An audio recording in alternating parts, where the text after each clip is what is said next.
Hello there. It's your girl Valerie Mason Chase again, and welcome to another episode of Marriage Beyond the Breach.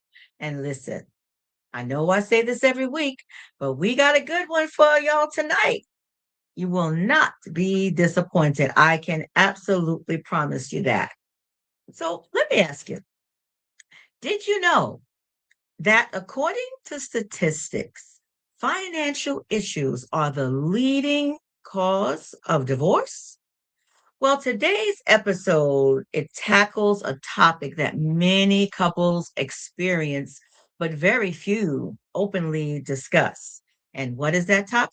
I am so glad you asked. It is financial infidelity. We hear a lot about sexual infidelity, emotional infidelity, but we don't hear or speak very much about financial infidelity. I have two very special and amazing guests for me tonight. And listen, for those who have been here before, you all know I only bring quality experience people onto this podcast who are very knowledgeable in their areas of expertise. And tonight is no exception. I'm going to bring them on in a minute, y'all. So let's get into it. But before we do, for anyone who might be watching for the first time, and if you have not already, what are you doing, YouTube? Subscribe. Listen, I'm a boomer, y'all. I'm still learning these terms.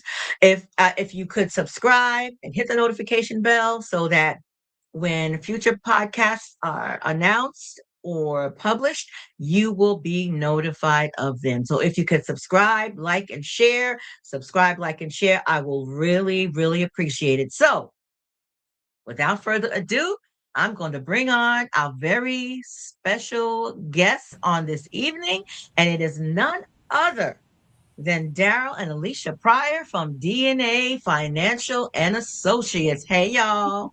Hey, good evening. How you So doing this I evening? want to thank you so much for being here tonight, and for thank you for your yes.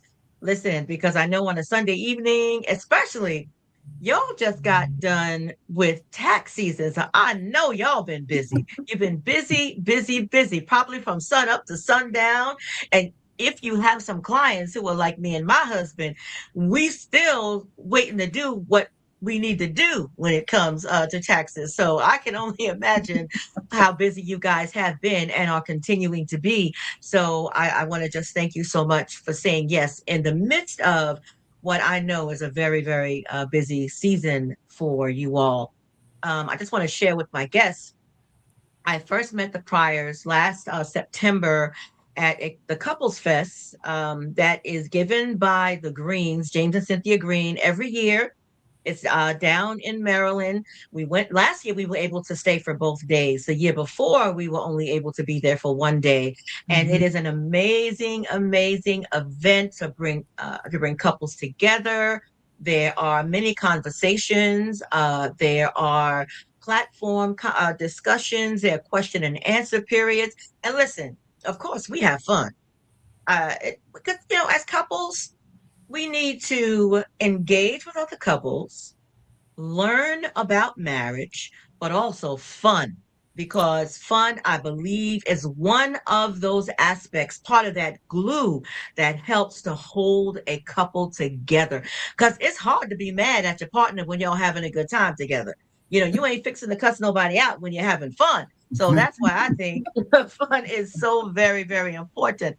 So I want to thank Vanessa, thank you so much for watching, Vanessa. I want to give a shout out to John, and of course, to my cookie man. He wrote up the Hey SS, and the SS stands for sunshine. That's his nickname for me, y'all. Ain't that cute? Yeah. So I am going to read the bio for Daryl and Alicia Pryor. I'm going to start with Brother Daryl. Now, Okay. I hope I get all these words right. If I don't, just call me out on it, brother. So Daryl Pryor is a certified financial fiduciary or CFF. He is a chartered financial consultant, CHFC. and accredited tax professional. That's easy. I could do that one. ATP.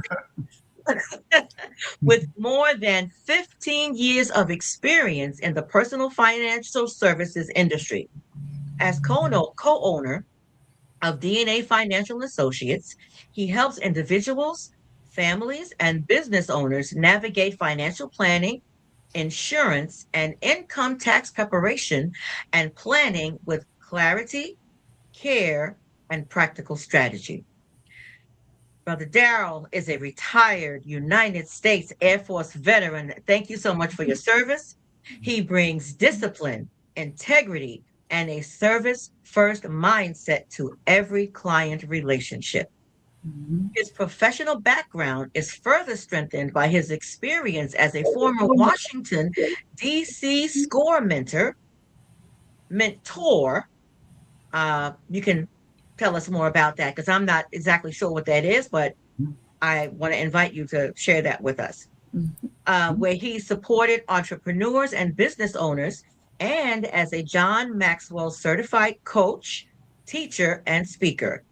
Through DNA Financial and Associates, Darrell is known for combining technical expertise with education, mentorship, and accountability to help clients make confident financial decisions and pursue long term success. That's just half of the equation. Now I'm gonna tell you about that other half. Oh, yes. That's that's Miss Alicia. Alicia Pryor is a financial educator, strategist, and co-owner of DNA Financial Associates, who is passionate about helping individuals and families build greater financial confidence and long-term security. Also, as a retired United States Air Force veteran, we thank you also for your service, sister. She brings leadership, discipline, and a people first approach to the work of serving clients and communities.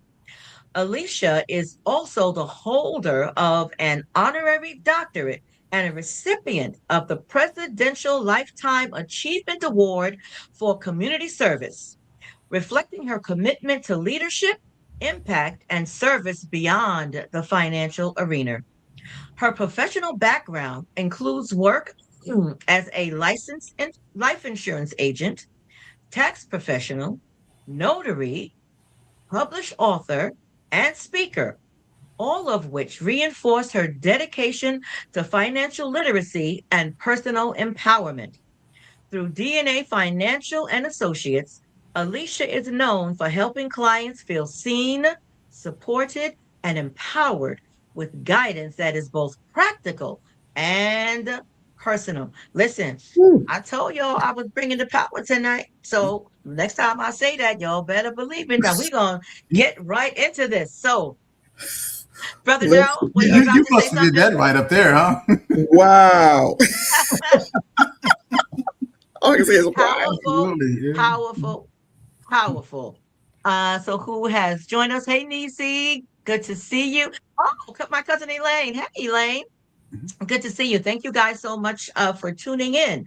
So we're going to dive right into this. So I want to ask, and the question is for both of you, and Mhm. either one of you can ask, or both of you can ask if you want to kind of piggyback off of each other's responses. That's fine with me. Okay. How do you clinically and practically define financial infidelity? And how does it differ from simple financial mismanagement? Mm. Well, first I want to start off and say we're not uh, uh, um, therapists or anything else. We are financial advisors and coaches, but we do come across people on a daily basis, and we see this on a regular basis. You know, in Mm-hmm. this area is a real high income environment. People make great money, but oftentimes they're struggling, and they're struggling because they're not talking to one another. They're struggling Mm-hmm. because of their personal relationships that they have with money, and so we have to kind of sift through that a lot of times with our clients. But to start off, financial infidelity is the intentional concealment, deception, Mm-hmm. or distortion of financial behavior within a committed relationship that can include hidden spending, secret accounts, undisclosed debt, Mm-hmm. lying about income, hiding purchases, or making major financial decisions without your spouse's knowledge or agreement. And so from a practical standpoint, the core issue is not just about money, it's Right. about the breach of trust. Mm-hmm. Mm. The injury happens when one spouse has realized, hey, you're not honest with me in an area that affects our safety, our future, and our partnership. Mm-hmm. You start off with a Mm-hmm. powerful prayer, and I wish we could share some of that. Hopefully, we can close with that prayer, because what you'll see is a theme of everything you talked about in that prayer coming through Absolutely. our discussions this evening. Absolutely. Mm. Absolutely. Mm-hmm. And that is what makes it different from financial mismanagement, because mismanagement is usually poor money handling, and it may Mm. involve bad planning, impulsive spending, lack of financial literacy, or disorganization. So it can absolutely cause stress and harm, but is not Yeah. always rooted in deception. A person can be bad with money and still be truthful. Sometimes you just got Mm. bad habits you've acquired over years, whether intentionally or not, whether it's demonstrated to you or what you've seen over the years, generationally, etc. It's not intentional. It is just what it is for you. Mhm. And so they Yeah. may overspend or neglect budget, but they're not necessarily hiding it intentionally. Absolutely. Mm-hmm. When you think Mm-hmm. about that, that is the dividing line, right there. Financial management is about poor money handling. Financial infidelity is hitting money handling. You know, Yes. that is, And I think one of the key words that you said when you started, Brother Darrell, when you said intentional. And I Hmm. think sometimes we overlook that intentionality that occurs with the improper handling of finances in a relationship. And I think that's key. And that breach of trust. yeah. I mean, but Yes. somebody can have financial management just because they have poor skills. But the other one Mm, really is about lying, and once secrecy enters the picture, the couple no yeah. longer feels like they're just fixing the numbers. They're trying to rebuild emotional safety too. And that's really a whole new dynamic. Right. Right. Absolutely. That's good. Mhm. And for those who are watching us live, I invite you, because I like for us to be interactive. If you have questions for Darwin and Alicia, or if you have comments, maybe some of you who are married or have been married, maybe experienced some level of financial infidelity. Because I think it's possible that there are some things that may fall under that umbrella of financial infidelity that we may not necessarily recognize, and may just assume that they are bad with money or bad with numbers or Good something like point. that. So I want to just invite any of you for your questions or your comments. Hmm. So what from your perspective might be some early warning signs that financial secrecy is beginning to develop in a relationship?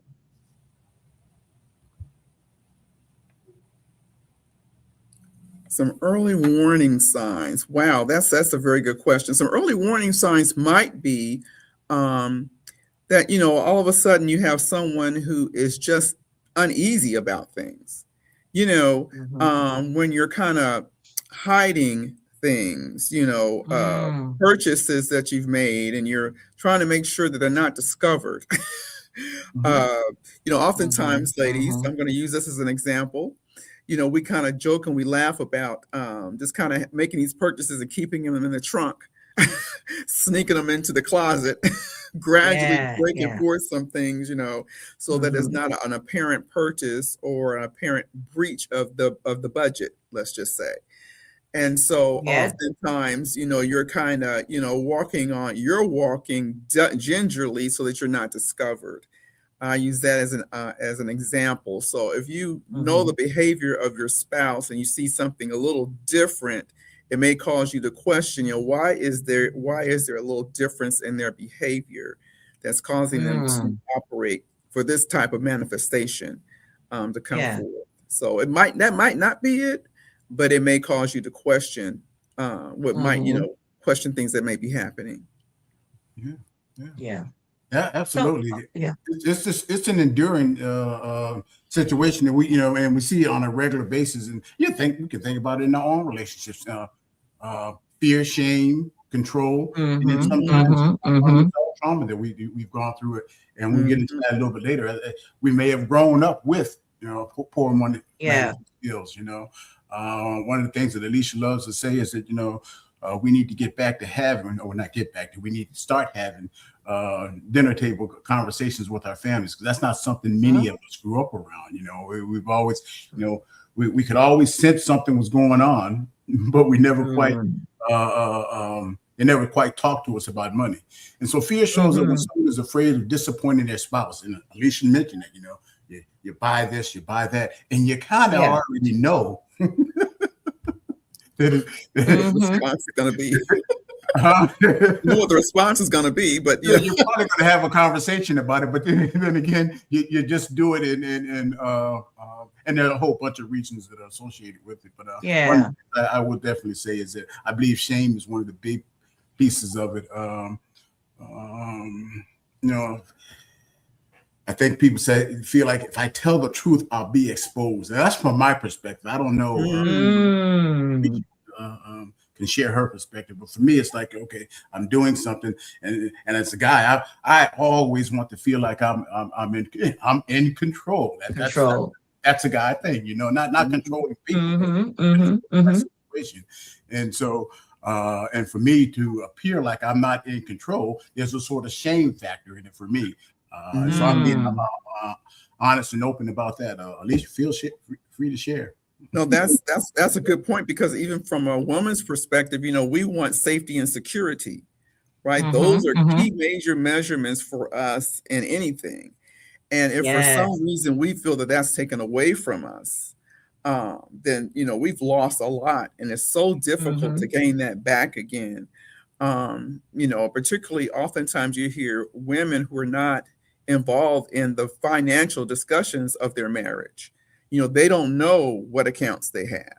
They don't know Mm. their numbers. As my husband often says, you need to know your numbers. Mm-hmm. You might know a piece of it. You might know what you might bring to the table, but you don't know the Yeah. big table. Absolutely. You don't know the kitchen Right. table. You just know Right. your plate at the table, right? Mm. That's And so good. it's so important to know the big picture and how what you bring to the table impacts the whole. And so that Mm-hmm. you're working collectively together for the benefit of the family, for the whole picture, and that you come in tune and align with one another with that as well. Mm-hmm. Big thing. Yeah. Absolutely. Yeah. Alignment. We're going to probably talk a lot about having a strategy and reaching agreement on a way forward, because you have to be able to get to that point if you really want to Yeah. flourish. Yeah, and I love what you said, Alicia, about knowing the numbers and how important it is for both partners to know the numbers and not just one.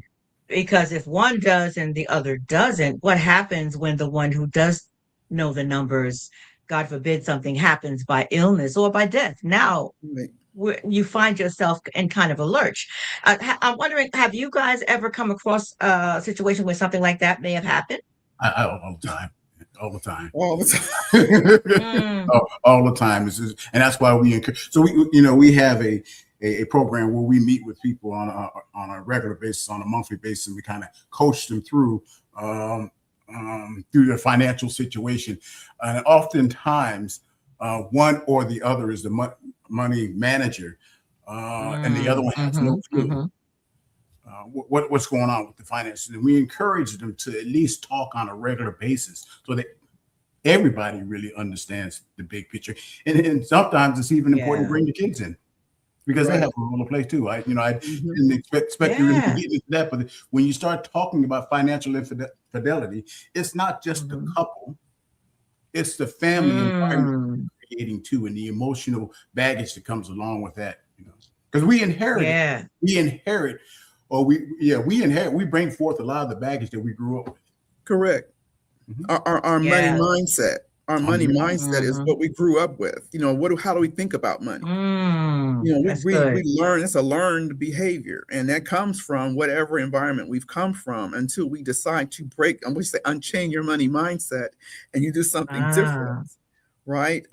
Sometimes yeah, you just yeah. do what you just been knowing to do all along, and that thing Mm-hmm. that you've been Mm-hmm. doing can be a hindrance to now this relationship you're in, and the things that you're trying to move forward in. It can be a stumbling block or Mhm. an albatross around your neck if you Mhm. don't stop to have Wow. a conversation about it and try to do something different, because you can't keep doing the same thing and expect different results. Yeah. That's good. I like that about the money mindset. Yeah, that is that I think that is key. And my husband and I were having a conversation actually with our therapist yesterday, kind of centering around that because we have different views on money based on our respective backgrounds. I Mm-hmm. grew up so poor, there was no P in the front and there was no R at the end. You a poe. You're oh. Oh. Oh, Oh, and my husband, he wasn't well off, but compared to how I grew up, if I had known him when we were both kids, I would have considered him rich. I mean, oh. he talked about when he had sneakers, a pair of Converses, and if they got dirty, he just went into his little money stash and went and bought a new pair of Wow. sneakers. Listen, I What? only had one pair to wear to school, to wear to church, to wear everywhere, and sometimes that one pair had holes in them. Even when I was Right. in college as Right. a freshman, the pair of shoes I had to put cardboard in. So That we part. have a very, very different idea and relationship and thoughts around money. Mm-hmm. And we've been together 45 years, but sometimes we still butt heads about that. Yeah, but And we think have about to it. really sit down and compromise. Think about it. One person may be operating from a scarcity mindset, and the other one may be Mm-hmm. operating from an abundance mindset. And that doesn't mean that there's any financial infidelity. You just have different perspectives on how you Different. approach it. Right. Right. Yeah. Mhm.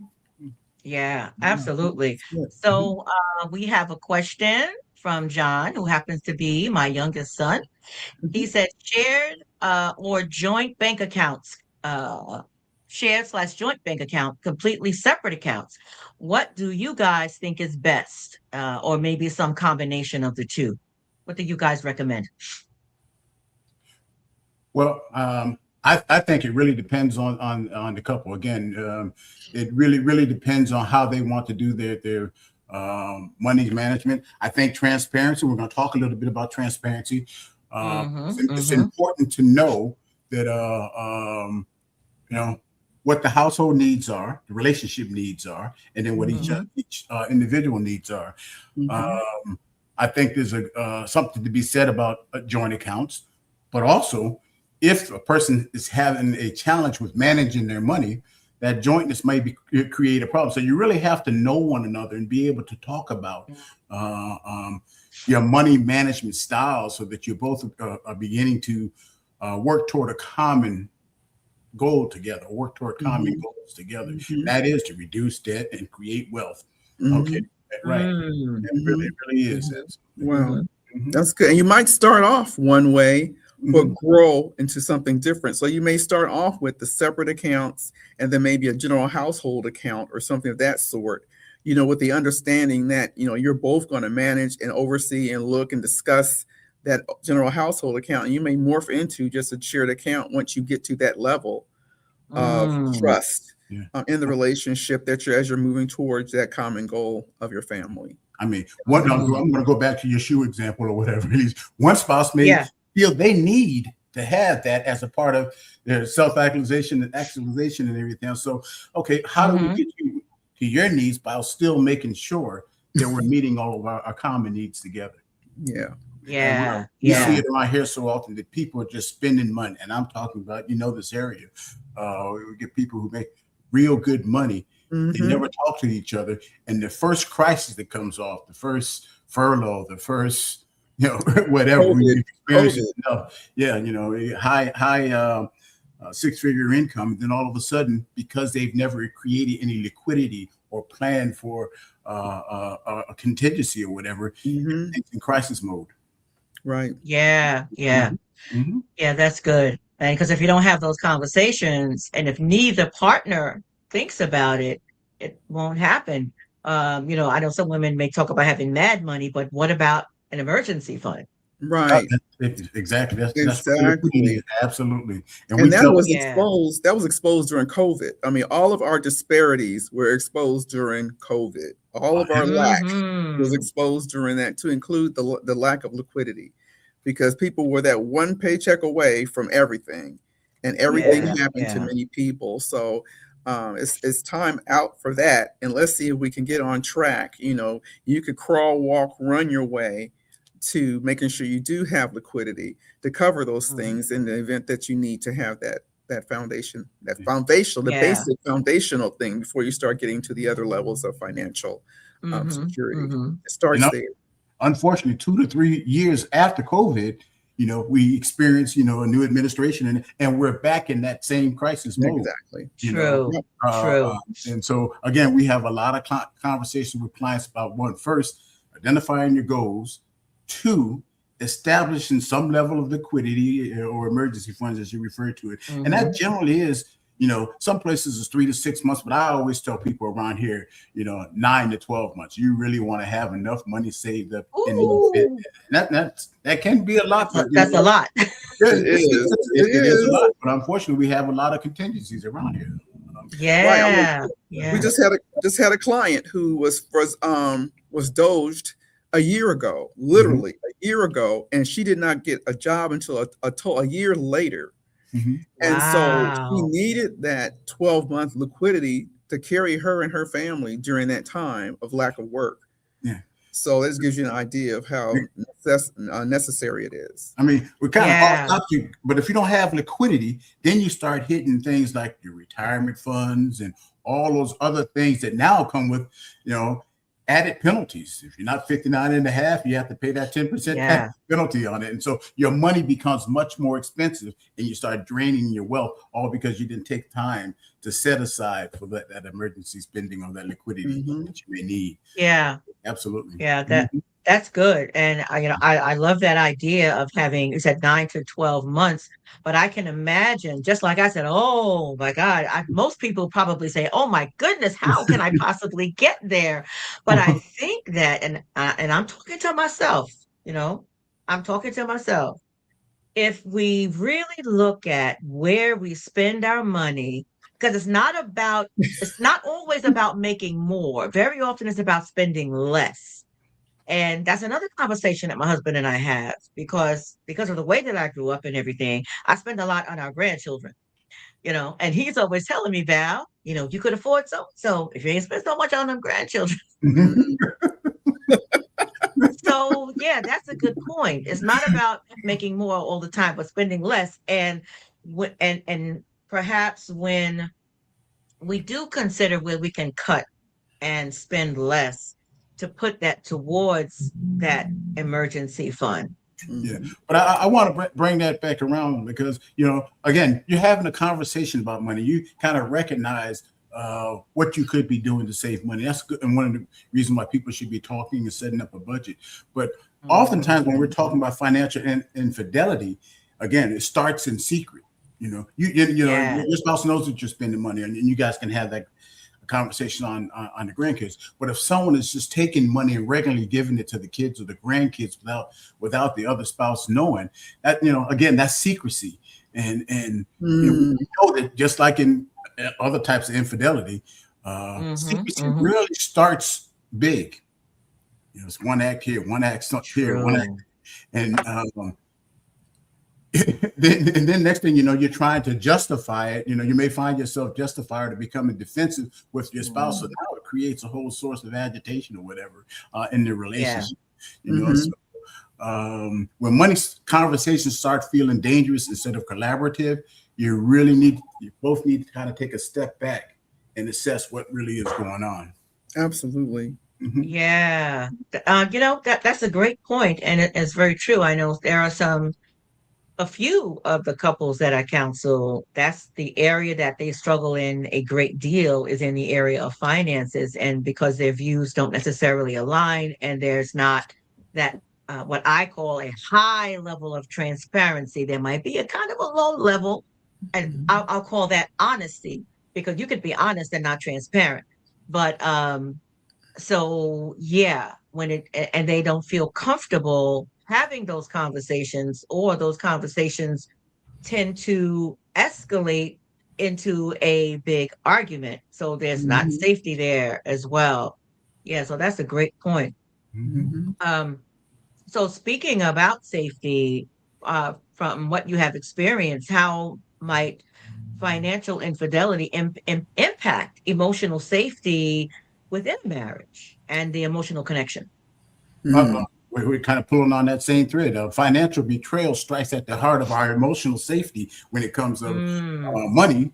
When it comes to money, because money touches on stability, security, our mm-hmm, future planning, and our shared mm, responsibilities for one another.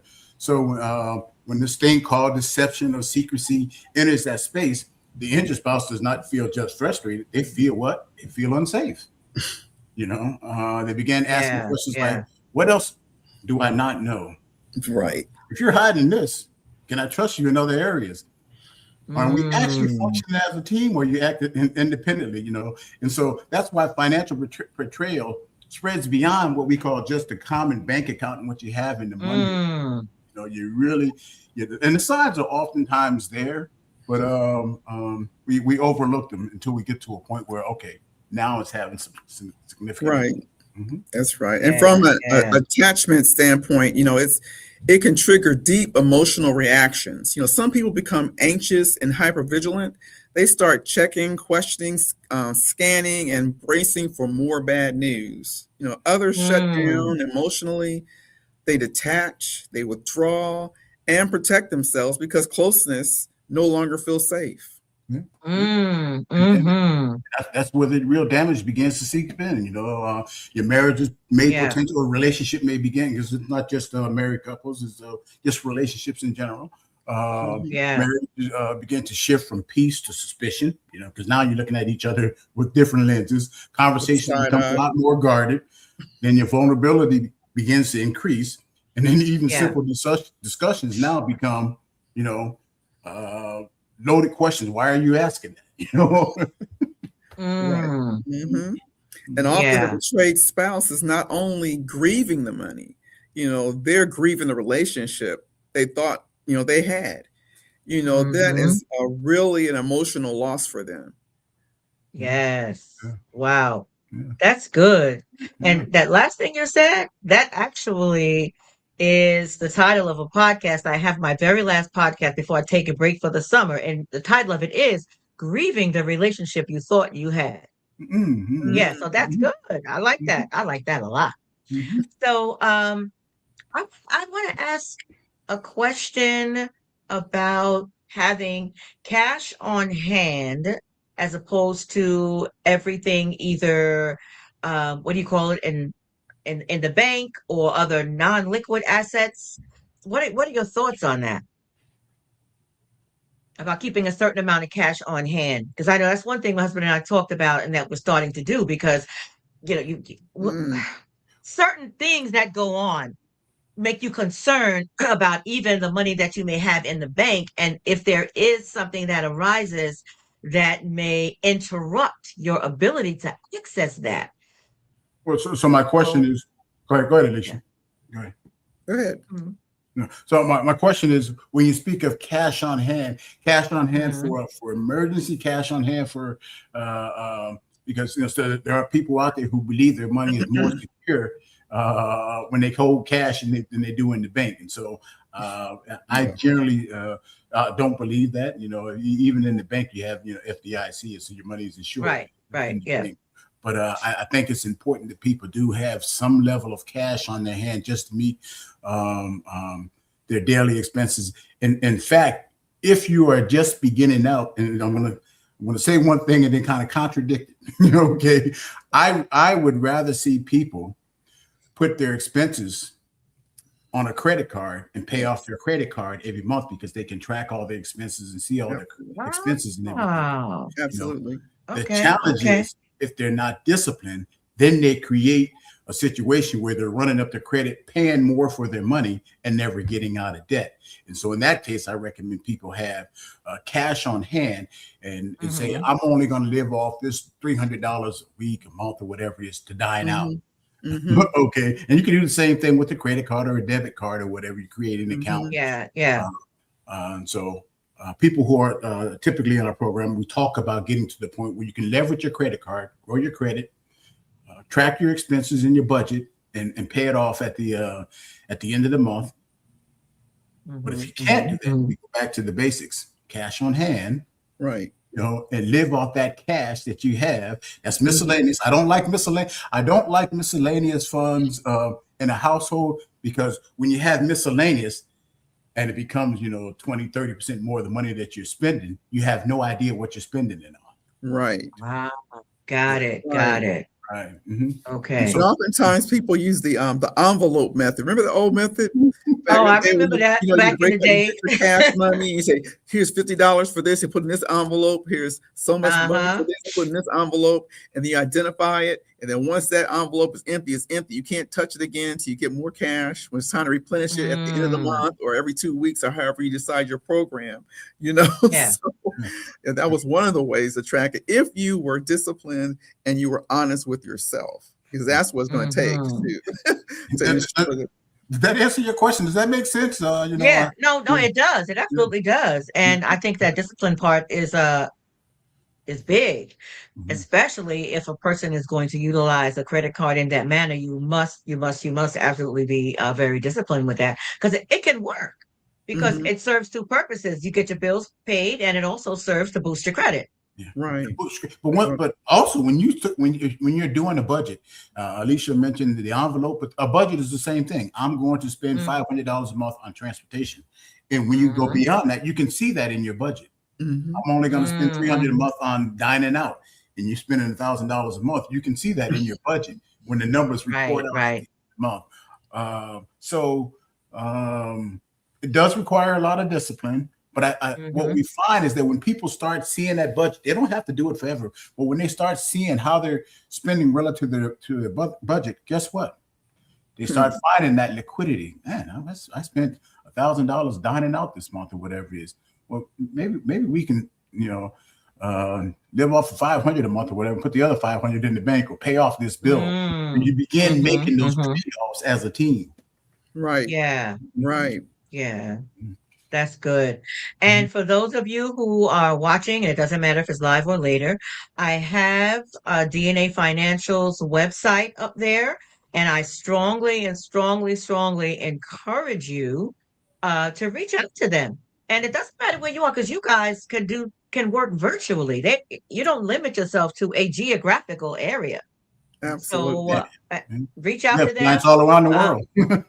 All around the world, virtually. And as they indicated, they have a specific program that you may, based on their assessment of whatever you present to them, maybe they'll put you in a particular program. And I'm sure whatever you present to them in terms of your finances, they will have some advice for you and some ways in which you can increase that liquidity, so to speak, because I think that's something that we don't focus on enough in our community. Sometimes we just focus on paying the bills and getting from January to February and February to March and so on and so on and so on. And sometimes we don't even necessarily look at the future when we ain't going to be working anymore, and what does retirement look like, and how are we going to support that. So I just want to encourage you, utilize the website is there, copy it down, screenshot it, do whatever it is you need to do, and I strongly encourage you to reach out to DNA Financial and Associates. So one of the things that I've heard you all say is that you can recover emotionally, but the math still has to be repaired. So what does financial repair actually look like from a practical perspective? Financial repair means moving beyond just your standard apology and a measurable recovery process. Okay. Saying I'm sorry does matter, but oftentimes, or not oftentimes, it's just not enough. The truth has to be documented, the damage has to be assessed, and the couples need to develop a plan. You hear that on a regular basis, especially on with it. You have to have a plan. Yes, you can apologize, you can be sincere about the apology, but if you're not taking steps Mm. toward a common goal, then there's a Yeah. and it starts with full disclosure, just like in any other relationship. Infidelity. Yeah, Hmm. right. Hmm. Every account, every debt, every loan, every hidden purchase, Mhm. Mm. obligation has to come to light. I keep thinking about the prayer. That was a powerful prayer that you gave me. It just has to come to light, no matter how much it might hurt or whatever. It has to come to light. You have to share that information and fully disclose it in order to begin the process. Yes, Mm. yes. Mhm. That full Yes. disclosure is very, very important. And Mhm. that's something that cannot be overstated because you can't just share information in drips and drabs. Because let's say you share a little bit now, and then 3 weeks later or a month later, you share a little bit more. That is re-injury from my perspective. And now the injured parties who's getting this information, now they're back to square one. Right, Exactly. because you're trying to grow trust, and next thing you know, you find out that something else comes to light. Hmm. Wait, there's more. You're like, what? Oh Right. gosh. You know, Yes, you know, yes. then comes, damage assessment. Mhm. Yeah, What was hidden? Mm, yeah. How much was lost, spent, borrowed, or mm-hmm. misused? What is the impact on cash flow, debt, credit, savings, taxes, and future goals? You Right, have to right. stop guessing and start measuring. Mhm.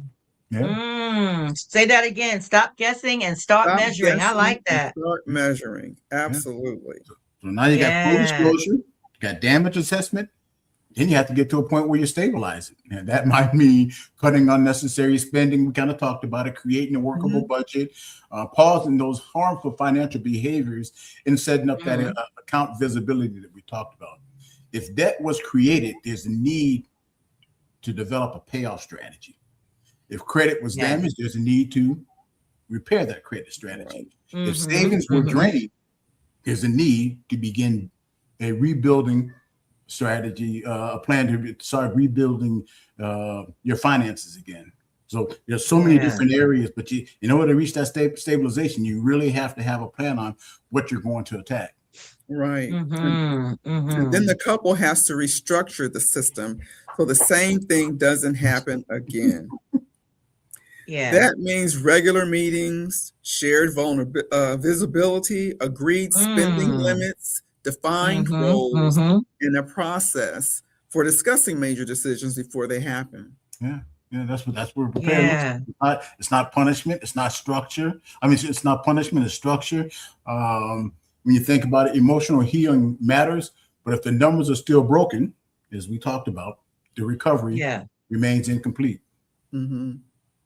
So I'm curious. I know I didn't think about this question earlier, but does it matter what led to the financial infidelity? And I'm thinking in terms of, let's say it was gambling versus just spending money willy-nilly out hanging with your girls or your boys or something like that. Does what led to it matter? Well, at least you want to go, or I think that what led to it absolutely matters because it depends Mm-hmm. on just how um, serious it is. You may need to have a different type of intervention, right? Mm, mm-hmm, If you're mm-hmm, talking about mm-hmm. gambling, it's more than just a basic conversation and the steps we just talked about. They may need some additional help and assistance to break that cycle, that Yeah. addiction of gambling, because that's an addiction, Mm-hmm. Mhm. right? And if they have no control over that, then there's another measure by which needs to be taken to get professional help to get that under control. And then you can go back. And the first thing Mm, to get help is to identify that you do have a problem, right? And so we want to start there and then go ahead and get the professional help and then go ahead and go through the process of now dealing with the infidelity to build and rebuild, reestablish the trust along with the other steps we discussed earlier. That was the first thought I had. mm-hmm. Yeah. Okay. And I don't. Again, I'm going to go back to what we talked about: infidelity, financial mismanagement, and financial infidelity. A Yeah. person could have a gambling problem if bad at managing their finances, but they're open and they're honest about it. Um, and that person who's in that relationship has to accept, that that's a challenge you have, and you guys work together. The two of them work together to either accept that or make sure that they have enough money set aside to meet their common goals together. But it's different if a person has a gambling problem, financial infidelity, and they're not sharing with their spouse, how much money they're losing, whether or not the deed to the house has been put up. Right. Yeah. That part. Yeah. Now you're messing with the wife's security again or whatever. Yeah. Security, safety, all the things that a woman needs is like at jeopardy. Absolutely. We as guys need some security too now. Right. Yeah, you don't want to come home and there's no home to come to, right? Right.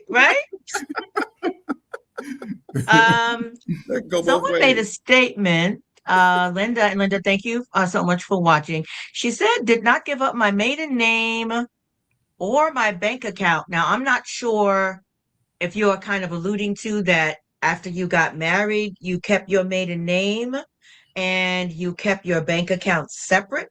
Linda, if you are still watching, is that kind of what you mean? And are you asking for some additional information regarding that? Listen, I told you a few minutes ago, my husband and I have been together 45 years, married 44 years. And I didn't add the Chase to my name until we've been married for at least 10 years. Because, I wanted to try to make sure it was going to take, And you have to say, I think that's such a powerful name. Say your name one more time for me. Chase. So I decided to hyphenate it. So I'm not sure what you are alluding to, Linda, but in the event a woman or man, for that matter, we're going to deal with a woman in this regard, who keeps only her maiden name and she said she didn't give up her bank account either and keeps that separate. I know what my thoughts are regarding that, but what do you guys think? Because it sounds like some, separate is what I'm hearing.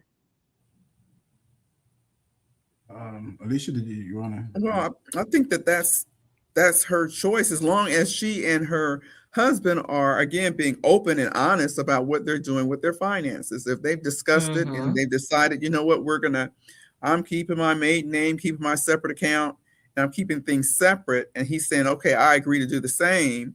And you're still talking, though, about your money, because I don't know how you can come together as one and not share in expenses. Yeah. Right. Household expenses, some kind of way, there's got to be a coming together, a meeting of the minds of how that's going to work. But that doesn't mean that you have to have a joint account to do so. Because it really depends on where they are in their relationship. I mean, in their marriage. Like you said, you've been married for 45 years. And so you guys have built a relationship and a common understanding of money. This might be a person's second marriage or whatever. They may have their own family, that they have to plan for, not retirement, but do some legacy planning and everything else for their family. So each one of them when you bring together a blended family, it's still okay to maintain, your planning for your family and stuff that you have, your progeny, while you still work to put together or build a life with your new mate. So I don't think there's anything wrong with having your separate account. I think what you need to have the conversation about really is just making sure that whatever each one of you need to feel safe in that relationship, you guys have it on the table. And right. Yeah. Right. And that there's no surprises. That's what I meant by being open and honest and having the discussion about it. One spouse doesn't need to find that the other spouse had this separate secret account somewhere. I guess that's what I'm saying, right? Yeah. Or that your partner knows about the account, but he or she may think you only got a couple of $1,000s in there. Meanwhile, you got 50, 60,000 in there. Right. So, again, that's secrecy. That's secrecy. You're telling your spouse or whoever that I only have $50,000 in the bank in the bank when you have $500,000. I mean, that's a big difference, because now they're making their contributions toward the overall based off of what you're telling them. And so maybe they're a little bit more truthful when they put more money on the table, and you have that disparity. Yeah. Yeah. Yeah. Yeah. Here's another question I didn't think about earlier, but it's just crossed my mind. And it this is one of my favorite judges on TV. You know, I am unapologetically a Judge Judy fan. Knew it. And this is this is a Judge Judy thing when she talks about how a couple that's married should navigate as opposed to how a couple that is just living together and they're not married yet. And I'm wondering, from your perspective, does that matter, or how much does it matter in terms of mingling or commingling finances or real property and or co-signing in that regard? What are your thoughts? I'll leave it to Alicia, because If you're not married, don't do it. Yeah. I'm a little bit old school and traditional about that. I am too. I'm like, that's a no-no. That's what's, it just gets, it can get a little sloppy. It can get a little messy. We see it all the time. You start off, you have a great relationship, you're sharing, you're putting somebody's name on your credit card, and we help people get out of debt because somebody left and the relationship went sour, and somebody left them with a debt. Significant debt, or somebody took, because the name's on a joint account, somebody took the money. Right. And so I mean, you can have those same challenges as you do in marriage, but there's some legal aspects and everything else that come to that too. So Yeah. Yeah. I agree. That's what Judge Judy says. Don't do it. Because, and I stress this all the time. People may think that marriage is just a piece of paper, but there are legal protections that marriage gives you that shacking up never will. It just don't. I don't care about this whole palimony thing, palimony, schmalimony. I really don't. I don't care nothing about that. But marriage will give you legal protections that cohabitation just doesn't give you. And when you were talking about finances, that financial protection, I think, is very, very, very important, especially when you're bringing children together into the world. And one person has the ability to totally abscond with the finances or things that the couple may have built together. If you're legally married, you have a legal recourse. But if you're cohabitating, you may still have some level of legal recourse, but I don't think that it will rise to the same level as if you are husband and wife. Right. Yeah. I don't think so. That's just my perspective. I think everybody should get married. Anywho, that's what. That's my story, and I'm sticking to it, Alicia. It's okay to be institutionalized. Yes, I like that. It's okay to be institutionalized. There's a lot of bliss to it too. So yeah. And I think you guys have kind of addressed this already. What true financial transparency looks like beyond just basically sharing information. I think you guys have kind of spoken to that already. But I'm wondering how couples might begin to have those honest financial conversations, especially if historically there has been fear, there's been conflict, or if there has been avoidance. How might they start to have those conversations? Well, again, we go right back to the very basic thing that I was talking about, disclosure. They have to start with one hard truth: avoidance, not protection. Okay. They may reduce tension in the moment, but over time it increases confusion, resentment, and mistrust. So the goal is not to force one giant perfect conversation. The goal is to create a safer way to begin the conversation. Yeah. And in order to do that, you really have to have that disclosure. That's right. Yeah. That's right. And that starts with lowering the emotional temperature. Do not begin these talks in the middle of an argument. right after any financial mistake, or when Mm. somebody is already defensive. You already got the guards up, ready, Mhm. ready. They're already in Yeah. defensive posture, right?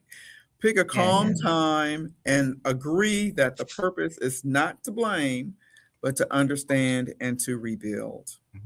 Yeah. And couples need to Yeah. move from accusation to curiosity. You know, um, instead of approaching your partner, whatever, why did you do that? Which is oftentimes, like a chastise. You say, Right. help me get to where you were. What were you thinking? You can still say it's Mm. probably, but what were you thinking when you made that decision? I'm just trying to, understand what you were thinking. But the key is to really shift the tone so that you're not accusing or pointing, trying to shame somebody. And the goal is Yes. honesty. The conversation has to feel safe enough for honesty to survive the conversation. When you start attacking the Mhm. person or whatever it is, they become more defensive. Defensive. Right. Yes. And you also turn off. You turn off. Your communication can shut down and stop. So it Mhm. also helps Mhm. to start with small, repeatable conversations instead of one overwhelming emotional summit. you know, Mhm. That's it's good. like, really? No. So a short weekly money check-in is often better than a waiting until there's a crisis. Yeah. So Mm. let's just check in, have our money Mondays or, Yeah. I something like of that that. sort. Yes. Yeah. Yes. And you can't foot stomp that enough. You really need to check in and know you. So it goes back to what Alicia said earlier. You have to know your numbers. Both of you have to know your numbers. You have to know the numbers. Right. And Alicia, when you talked about creating safety in conversations, one of the things that I encourage couples, and I know this is just my perspective, I'm not saying that I'm right. I encourage them to not have those conversations in the bedroom. From my perspective, the bedroom is for Mm. sleeping and sex and maybe occasionally watching some TV. But other than that, do not have important, deep conversations Mm. in the bedroom, especially when it comes to finances or things that have the potential to escalate or to Yeah. elevate into an argument. Because I think in the marital bed, I think it's one of the worst places for a couple to have an argument. I think, from my perspective, again, that is a sacred space Mm-hmm. that you don't want to bring that tension or animosity and all of that animus into that atmosphere in the marital bed. So Right. anyway, that's just my perspective. I don't know how you guys feel about that, but we do, Absolutely. I think, need to have a safe space Yeah. Mm-hmm. to have Mm-hmm. those conversations. Yeah. The sun Yeah, should even not go if it's down. in a public place. You should not go to sleep or whatever without at least say, okay, you didn't resolve this tonight or whatever it is, but Yeah, we'll address it, when better minds yeah. prevail. Yeah. Right. Right, right. Mhm. We'll address it tomorrow. Mm-hmm. Table it, leave it on the Right. table. Mm-hmm. Don't be all on one side and the other part all on the other side, because now y'all tabled it, but y'all still mad. Mm-hmm. So Right. the emotional connection has still been disrupted, and I think it's a challenge for a lot of couples to have something tabled and not resolve, but not allow it to interrupt that emotional connection. I think that's hard for a lot of couples, but I think it can be helpful and healthy when couples can get to that place where, you know what, we didn't settle this. We can talk about it tomorrow or day after Right. tomorrow when we both come home from work, but we're still gonna cuddle. We're still gonna talk to each other. We ain't gonna be big mad with one another. Mm-hmm. Right. So I think that Right. emotional connection is an important factor in a relationship. Well, one of the exercises that I like about when trying to overcome something as a couple is you have to kind of put yourself in the frame of reference. And I used to tell this to kids all the time. The problem is in that chair over there. You Mm-hmm. guys address Mm, that chair. You guys attack the problem with it. Don't attack each other. Figure out how you're going to attack that problem. So right, yeah, right. and that work begins to allow you to remove some of the emotion or whatever it is, and now you have Mm-hmm. Hmm. a common target that you're going after. Right. Yeah, Yeah, yeah. yeah. Mm-hmm. And Well, I just want to. Oh, I'm each sorry. Go ahead, each Alicia. partner needs to speak from responsibility and not reactivity. You can't Mm. just be reacting, but just be speaking responsibly, responsibility to each other. And things like, I feel anxious when I don't know what's happening financially, or I avoid Yeah. this because I feel ashamed.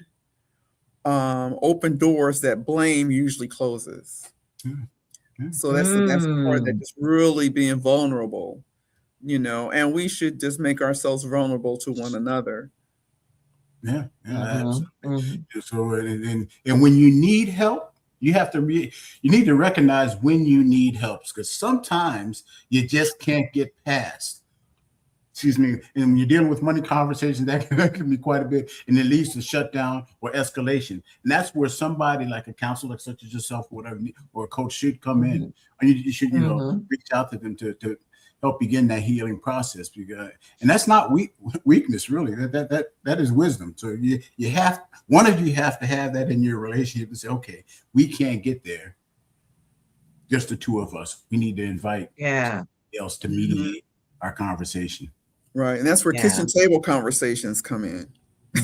Mhm. You can help Mhm. facilitate Mhm. that, kind of put everything on the table and help people navigate that to determine what their goals, passions, and struggles are, and help them to get a leg up, a first start, a fresh start, and Mm-hmm. how to Yeah. overcome some of those challenges. So, Yeah. That's good. mhm. I just want to point out it's 8:03. I know we're at the top of the hour, but we have a couple of more items that I would like to address. Are you, Darwin and Alicia, okay with Okay, continuing on for a few more minutes? You Oh, okay? absolutely. Mm-hmm. that's fine. Okay. Yep, we're We're good. going to continue, and I pray that those of you who are there will remain. And if you can't remain, you could always come back because the whole thing is going to be on our YouTube channel, Marriage Beyond the Breach, on YouTube. And again, I just want to encourage those of you, if you have not already done so, to subscribe, hit the notification bell, and to like the broadcast on YouTube. Um, I know both of you have talked about finances from a generational perspective. So, what might be the generational impact of financial infidelity? That's a good question. The generational impact is often deeper than couples realize, because Mm, children may not know the details, but they almost always feel the effects of instability, secrecy, stress, and emotional disconnection in their home. yeah. Financial betrayal doesn't stay neatly contained between the two adults, because children are very Mm, sensitive, and they Absolutely. know you thinking you hiding something, you guys are whispering or whatever, but they can sense tension in the air, and they know that there's something going on in the household. Yeah. So it shapes the emotional climate of the family. Yeah. Yeah, I mean, and that's I would say from a 3 to 5 year old up to a teenager, where they can, Absolutely. children can sense the tension in the home. Children grow up learning that money is something people fight about, hide, fear, or use mm, against one another. Even if Hmm. one explains it directly, they absorb. Excuse me, if no one explains it to them directly, they absorb the tension and everything else associated with it, mhm, and those mhm. lessons can follow them into adulthood, and hence into the relationships that they begin to foster and grow. Right. And some Yeah, become yeah. financial avoiders. They don't want to budget, talk about money, or face financial reality because money feels emotionally loaded.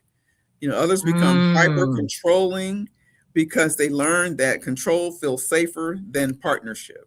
Yeah, yeah. And what happens? wow. Some even normalize that secrecy itself. If you grew up watching hidden debt, concealed purchases, or manipulative money behavior, Yeah. you subconsciously begin to repeat that Hmm. same pattern later on, because what you're familiar with, that becomes a part of your psyche. You Mhm, just, yeah. mhm. Mhm. Right. And there's also a practical cost, because financial infidelity can lead to debt, damaged credit, lost savings, reduced opportunity, educational disruption, or weakened wealth transfer. So the next Mm, generation may inherit emotional consequences and economic consequences. Absolutely. yeah. Yeah, and you can see that's why this whole thing should be taken seriously. It's not Hmm. just about that couple or that parent's current conflict. If never addressed, it breeds into a family pattern It goes down from generation to generation. Absolutely. But guess what? As always, that cycle can be broken. You know, Right. people can Yeah. build trust and build healthy financial habits, um, and they can work toward healing themselves with one another. But again, it really begins with that honesty, accountability, and partnership for yourself. And you have to have that awareness for yourself and for your Mm, generation. Right. yeah. Yeah. It's That's good. not. And I think some couples don't consider the impact on children and even grandchildren, Right. because it may not stop with just one generation. It may continue and continue, and sometimes families may struggle to recover for generations to come from poor financial decisions of a grandparent or a great grandparent, I think. Right. Yeah. Because Yeah. money management or money behavior is learned. Hmm. And Mm, if we're not showing or demonstrating the right behavior, is whatever we demonstrate is what is going to be learned by our children and our children's children. Yeah. And so mm-hmm, that's what the challenge is. mm-hmm. What are we going to do to break that so that now we are demonstrating something that was going to cultivate the Yes. environment for wealth creation from generation to generation? Yeah. Yeah. Responsibility. Yeah, when we have not just young couples, but when we have couples and they have children, we kind of encourage them to have the conversation. They don't have to make them money masters or whatever, but help them understand that money matters, and that they have to be good stewards of money as time goes on. They can't have everything they want. I see it all the time. Yeah. I talk about grandkids or whatever, and I get on the kids. Every time they go in the store, they feel they should have something. I call them, Right. Right. I call all my grandkids bougie because the kids always buy them all. I'm like, are you kidding me? Yeah, Yeah. well, he already has a dinosaur. Why are you buying him another dinosaur? Uh-huh. A- Well, Absolutely. keep him quiet. Eh, Quiet for a little while anyway, Right. right? Until the next dinosaur. Until the next dinosaur comes up. Yeah, and something, it's good that what you said about breaking a cycle.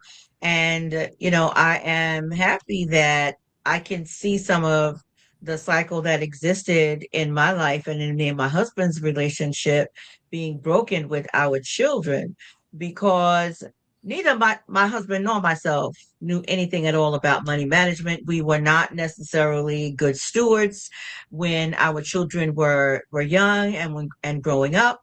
And I don't even know if we really had financial conversations with them. Mm. And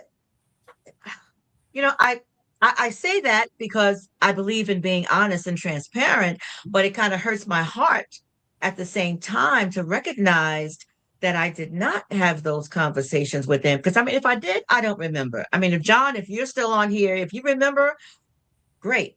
But I can see that there's a difference in that mindset, as you spoke about earlier, Alicia, with the children than Frank and I had when we got married. We were young, we were in our 20s when we got married, and neither one of us, we didn't know anything about anything, money included.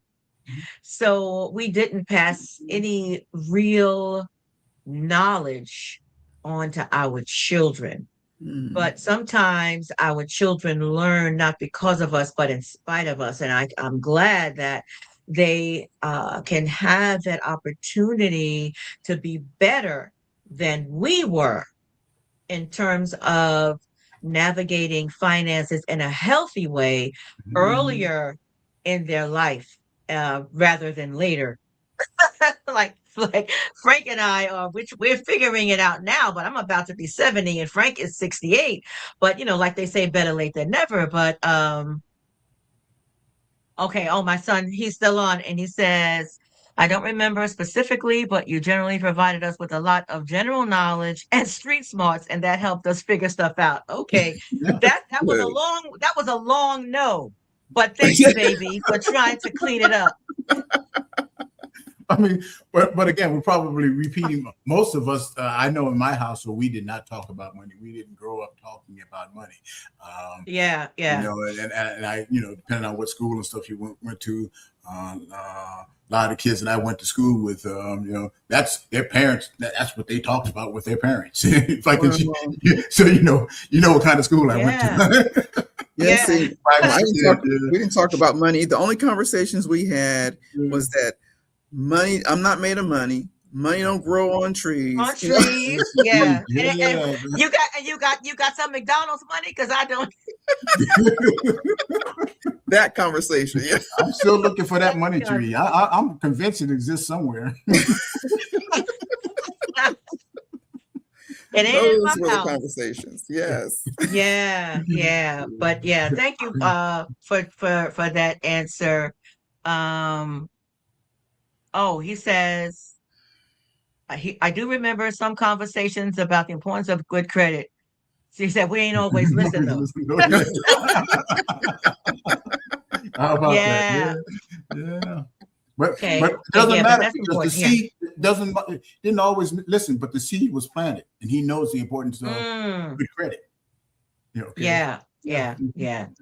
And I think he happened, this particular son who gave that response, John, happened to marry a woman who I believe, now John, correct me if I'm wrong, but I believe that she entered the relationship with a better or clearer or healthier understanding about and relationship with finances. And I Mm-hmm. believe that has helped him Mm-hmm. to fill in some of those gaps, which I think is an absolutely wonderful thing when Listen. partners can do that because they work so well together in every area and including finances. And Mm.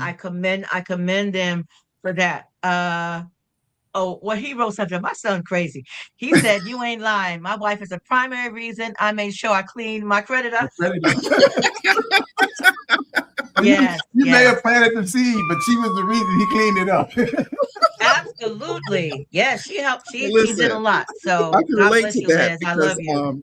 that my prayer was that I would be found by a man who knew everything about there was to know about money and finances, and then here comes Mm, Daryl Pryor, you know. So it's because of him that I've learned and continue to learn. I say he is my mentor in this area, and learn and mm. continue to learn about finances Yeah. and every We're aspect both of learning because it. I don't think I know everything there is to know about money.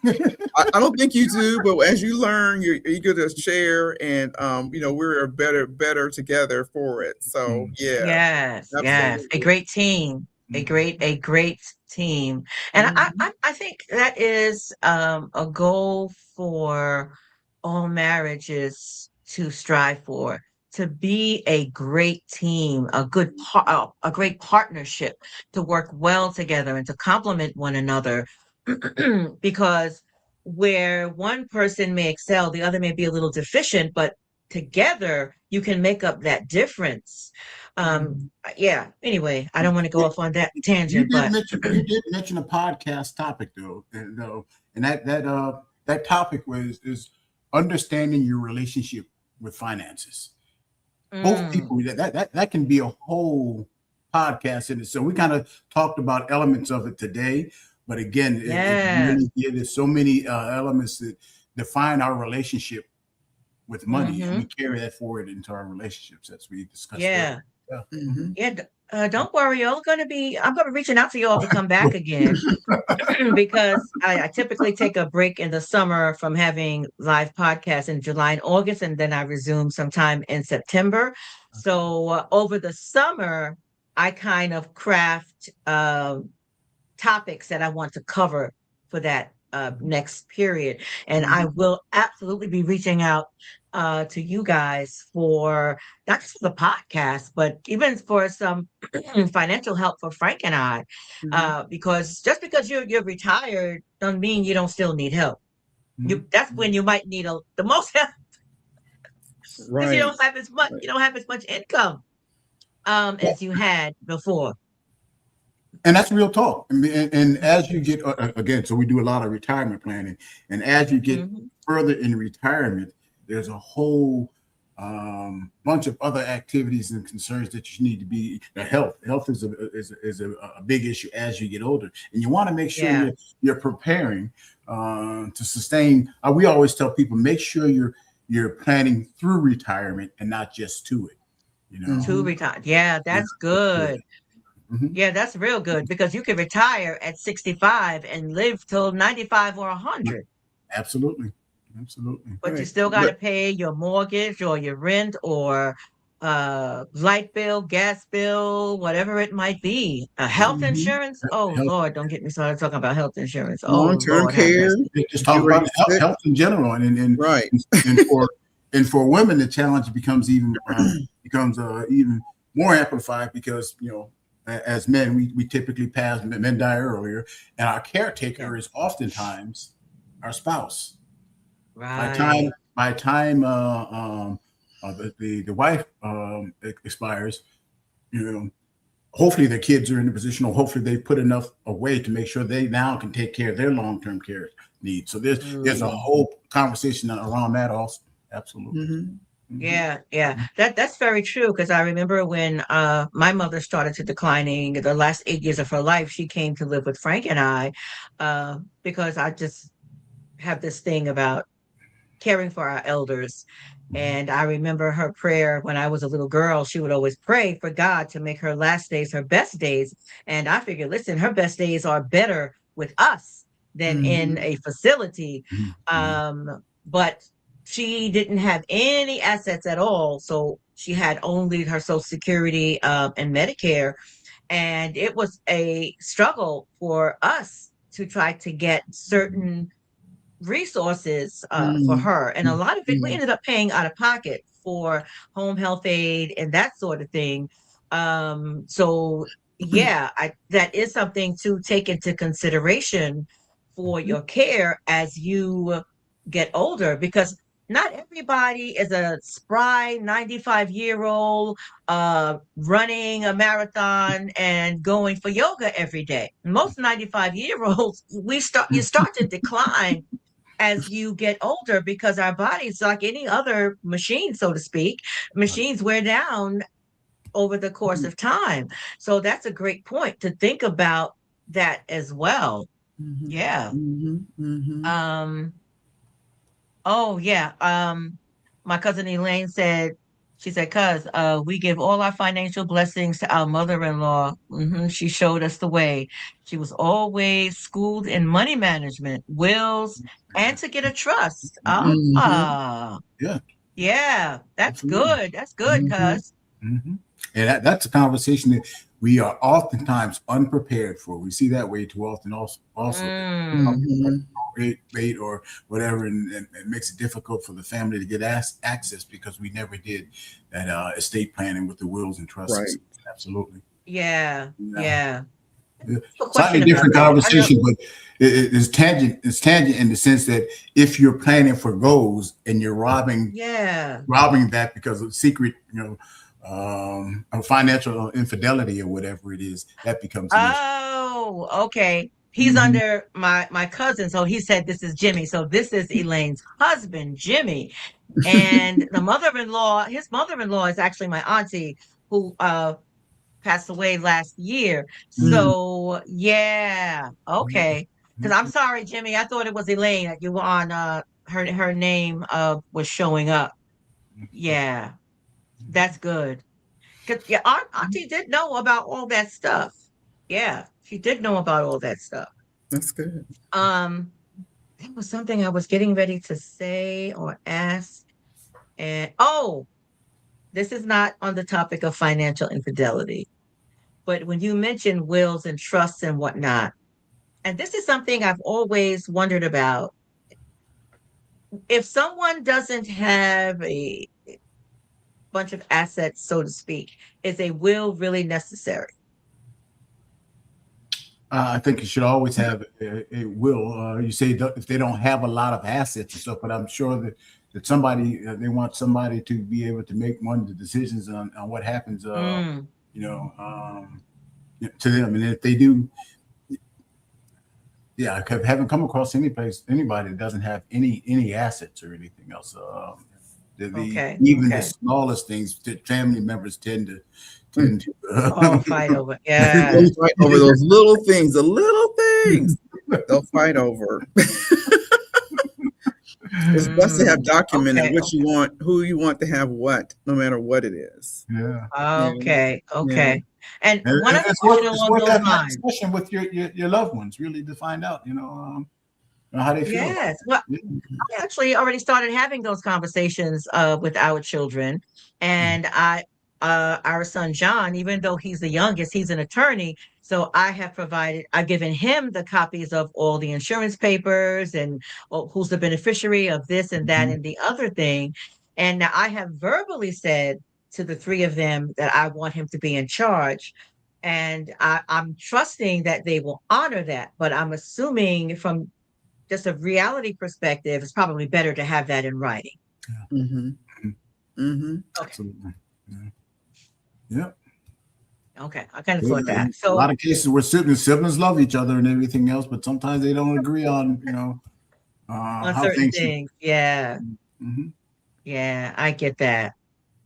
Mm-hmm. So for couples who are trying to recover, are there particular phases or milestones, so to speak, in rebuilding the trust after financial infidelity?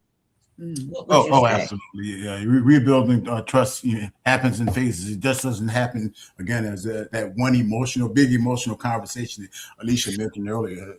It's important, but because a lot of couples think that the apology, once it happens, everything should feel good, but that's almost never the way trust Mhm. works. You don't build trust back by having one conversation. The first phase is discovery Mm-hmm. and disclosure, as we talked about. The truth has to come fully to light. Hidden debt purchases, accounts, loans, omissions, all of it. I mean, everything needs to come to light. Trust cannot be rebuilt on staggered honesty. You mentioned that a while ago. Mm. You think everything is on the table, and then all of a sudden, I forgot to tell you about this $10,000 loan here that I have to repay. Yeah. Right, you know, right. Mm-hmm. And or then this the car payment I'm making for our son or whatever, however, Mm. right, Mm-hmm. whatever the problem is, Mm-hmm. right. that happens quite a bit too. Yeah. And the second phase is stabilization. That's where the couple stops the bleeding. Maybe they're close a secret accounts or freeze harmful spending or address urgent bills or bring in professional support. This phase Yeah. is about restoring enough order so both people can breathe again. Yeah. Mm. Yeah. Okay. And then at the third phase, the accountability phase of it. This is where partners who broke trust demonstrate change. They have to demonstrate the change, not just promise it. Yeah. This may involve transparency, certainly, but it certainly involves regular check-ins, uh, establishing those financial boundaries, possibly going to Mm-hmm. counseling and openness without that defensiveness. However, yeah, okay, Mm. we're going to tackle this. And so accountability is not punishment. It's just evidence, It's evidence Yeah. that you're Yeah. doing what you said you're going to do. Mm-hmm. Mhm. And then comes emotional processing. This part is huge. Even if the budget is improving, the emotional wound may still be deep.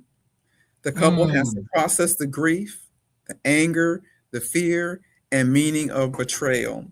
Otherwise, they may become financially organized, but still emotionally disconnected. Yeah, Mm-hmm. yeah. And we're still building that. After that comes the system building. You got a plan and everything else. Now what? You enter into a healthier structure for the future. You have to have money Mhm. meetings, shared Yeah. visibility, money making decision rules and everything else, setting clear goals, and really communicate much more clearly with one another about how you feel about money. Then Mm-hmm. finally, there's an earned trust and renewed partnership.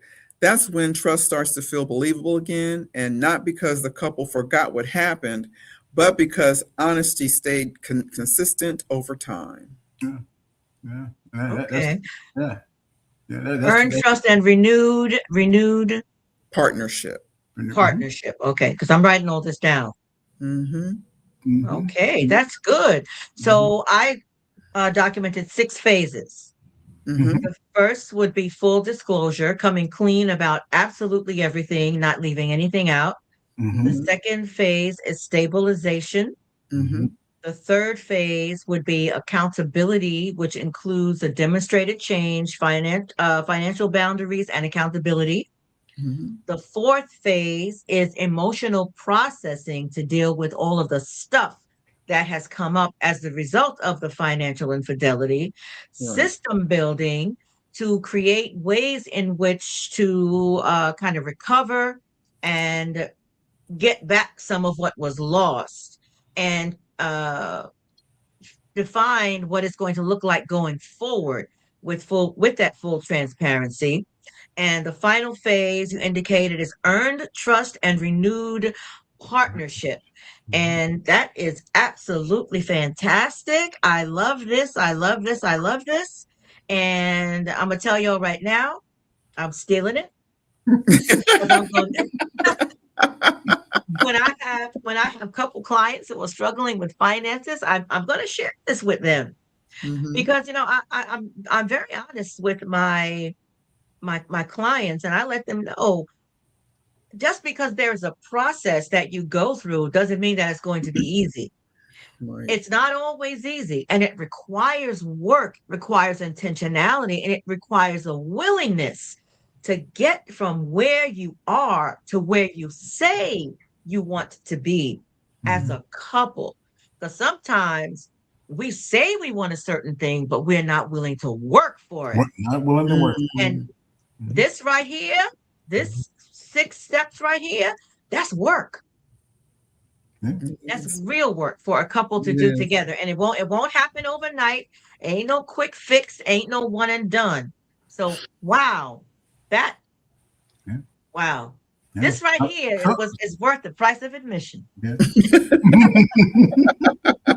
so, That is so fantastic.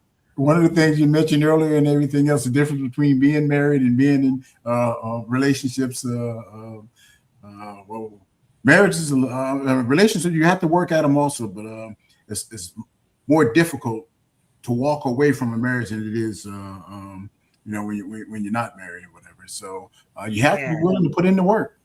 That's what gotta you've be willing committed to to. put in the work. Yeah, but you have to be willing to put in the work, Absolutely. good and bad. Yeah. Yeah, absolutely. And the way I like to describe it, it is not a work that's drudgery.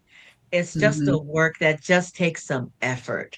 And if Mm-hmm. we are not willing to put forth effort for the person that we say we love, we lying. Yeah. I don't care. Yeah. We lying. Well, Because you can't tell me that I love my spouse, I love my wife, I love my husband. But when it requires effort to make things better between the two of you and you're not willing to do it, I'm Mm-hmm. sorry. I don't believe you.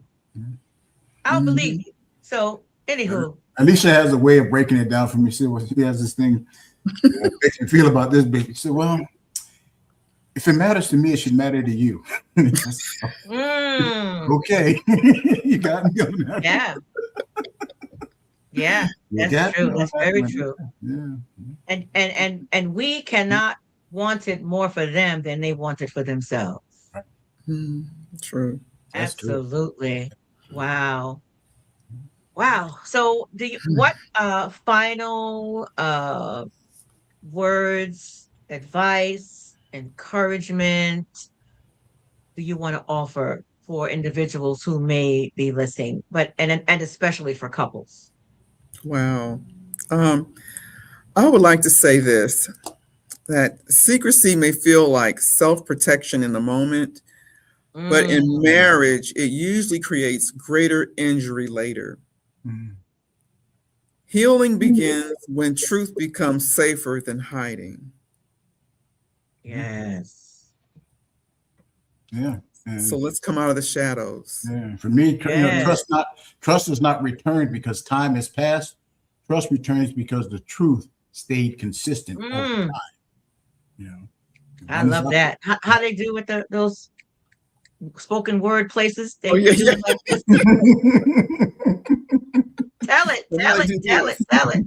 Oh, like this. Something like that. I hope I'm doing it right. My granddaughter will tell Yeah, me later. yeah. That's good. That's good. Yeah. So, wow. I have to have you guys back again. Um because there's so much more I believe there is to unpack when it comes to couples and their finances. We kind of focus a great deal on financial infidelity, but I think the whole topic of financial literacy is something that is warranted. So expect me to come back to y'all. And those of you who are still hanging in here with us, please, please, please give a huge thank you to the priors of DNA Financial.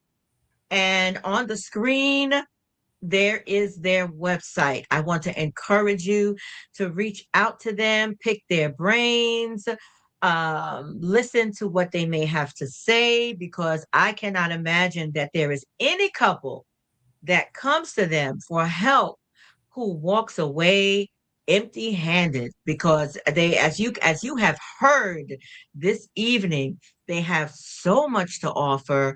They have so much to offer. We've been focusing on couples, but if you as an individual, I Mhm. also encourage you to reach out to them, because they take care of individuals, they take care of couples, they take care of finances. It doesn't matter if you're in your 20s, your 30s, your 40s, your 60s, your 80s, wherever you are, there are financial issues that need to be addressed. And the priors, they are the people to help you address those issues. Daryl and Alicia, God bless you. I cannot thank you enough. This has been so, so, so, so informative. And again, I'm putting you on notice that I'm stealing those 6. I'm going to be using them, but I promise to give you credit when I talk to couples about it. All right. I promise to give you credit. So thank you. Thank And you. those of you who are watching, I want to thank you guys for hanging in here with us. I know we went over, and those of you who show up regularly, I kind of go over more than I stay under, because we typically, the topics are just so rich and there's just so much to talk about. So I just want to invite you to come back again next week. Next week, we're going to be talking about what's known as the roommate marriage. There are a lot of marriages where the husband and wife function as roommates. So we're going to be talking about that on next week. And I want to thank you again. I pray that you all have a wonderful week. I pray that God blesses you individually and collectively. And I pray that each of you will be open, but especially for those who are believers, be open to what the Holy Spirit of God shares with you and how to utilize what you heard on tonight. I'm a firm believer that God does not waste anything. He is a God who does things for purpose and on purpose. So I pray that you will utilize what you've heard on this evening, because it's been so very beneficial. And reach out to the priors. I love you guys. Love And I will you. see you all on the next week.